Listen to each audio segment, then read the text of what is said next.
Hi, this is AJ, and today I would like to show you what I believe is pretty much the best way to prepare a delicious, creamy, authentic cup of cappuccino. Let's get started.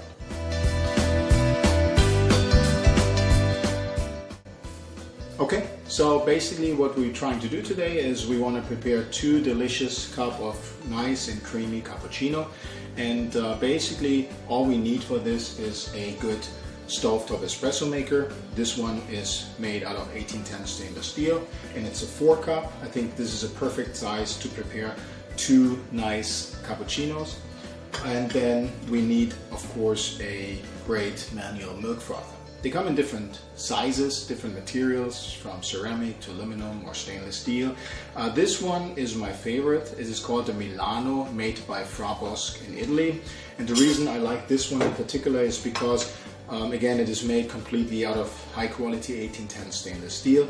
It has a extra thick sandwich bottom that has a much better heat conductivity and heats up also the milk a little bit more evenly in case you do it directly on the stove, which I believe is pretty much the best way to do it.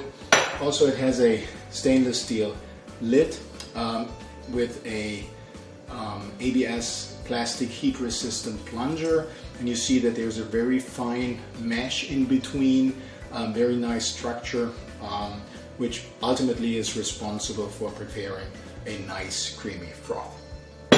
And then we of course need our ground espresso. We recommend kind of a medium fine grind for stovetop espresso makers. Then you need your milk, and we need our water for the espresso maker.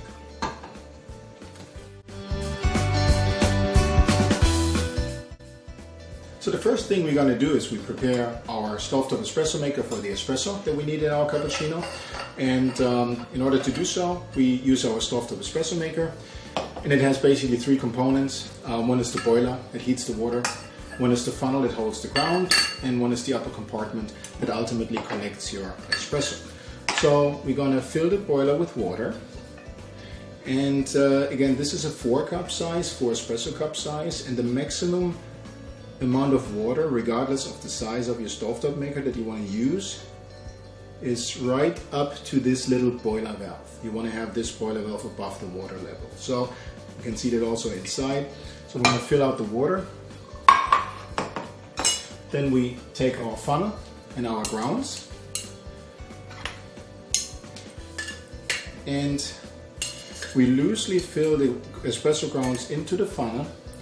We don't want to pack it or tamp it for these makers because the maximum pressure they produce is basically whatever they can produce by water boiling, and that's not very strong. So in order for the water to percolate through the grounds, we want to only fill it up loosely into the funnel, and then we kind of use our finger to level it a little bit.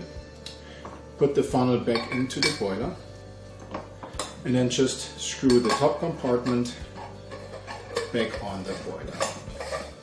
So that's all we have to do for our espresso. So we put that aside and prepare the milk frother.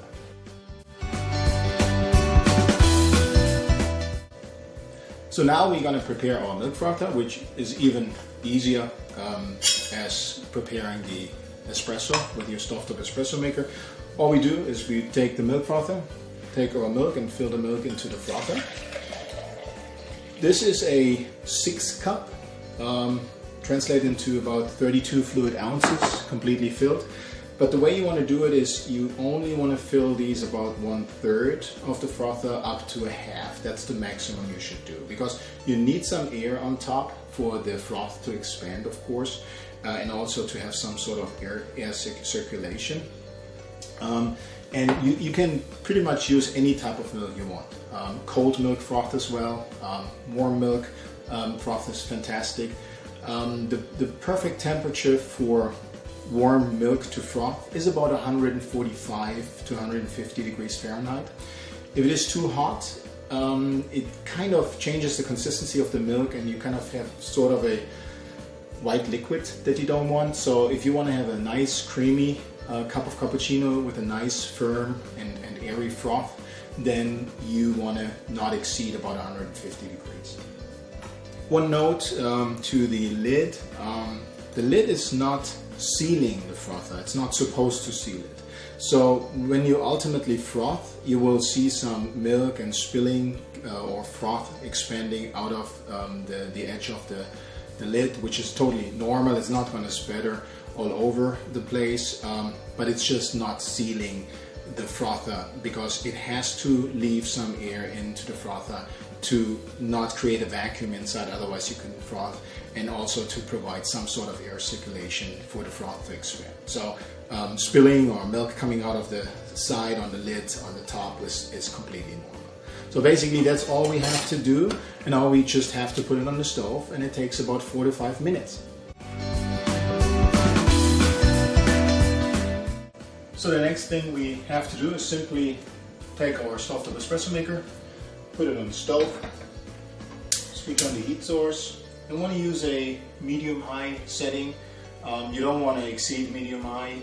You want to have a gentle process of brewing, and it really doesn't save you much time if you do a high setting. So use a medium-high setting that doesn't burn your espresso and has a good impact on the taste of your espresso.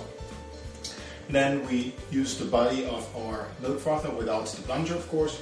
Also put this on the stove, and again, also in this case, using a medium-high heat setting.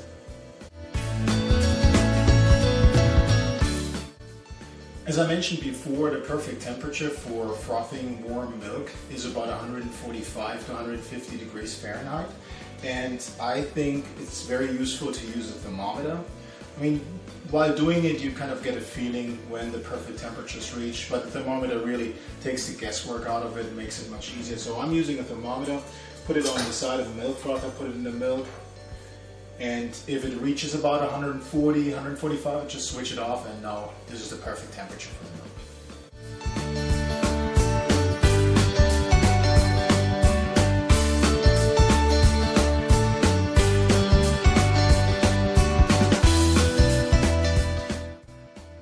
Once the milk reaches the appropriate temperature, which again is about 145 to 150 degrees Fahrenheit, and once your espresso is done brewing, all you have to do is take it off the stove and pour yourself and a loved one a nice creamy cup of cappuccino.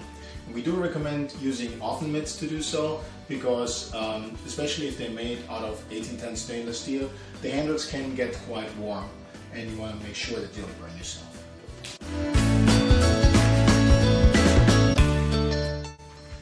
So frothing your milk is very easy. All you have to do is you take your milk and you take the plunger and the lid, put the lid on or the plunger on the top of your frother, and you start frothing. And you see, I'm doing it very lightly.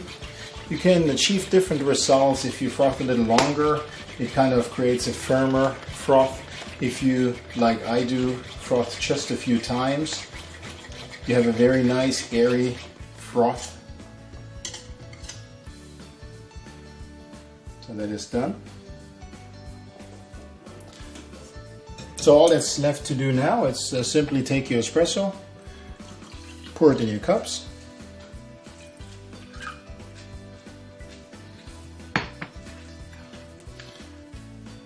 and take your froth, and look how nice and creamy this is, and fill these 2 cups with your froth, your milk froth.